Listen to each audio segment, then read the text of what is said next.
Usa ka patayng lawas sa tao ang napalgan sa mga residente sa kasagbutan sa usa ka barangay sa Zamboanga City. Sumala sa kapulisan, gituhuang gilabay kini human gipatay. Ani ang report.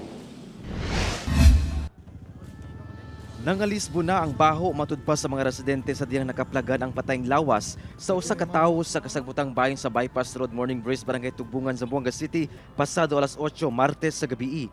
Ang ulo niini nakaputos og plastik, samtang ang lawas nakaputos og habol. Matud sa kapulisan, gituho ang gilabay ang biktima human gipatay.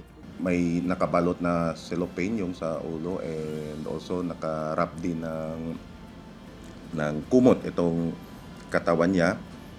Nakalutang nga ito sa may swamp area. Nadugta na sabang lawas niini.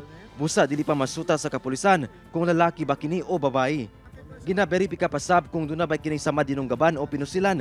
Sanglit ginapaabot pa sa kapulisan ang resulta sa post-mortem examination, ilabi na ang autopsy.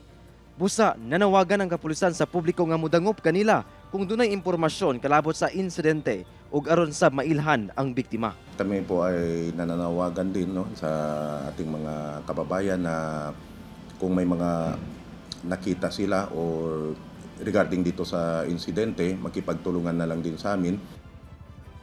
Nagpadayon pa ang investigasyon sa kapulisan. Kauban si Sim Romero sa kamera. Ako si Efren Mamak para sa One Mindanao.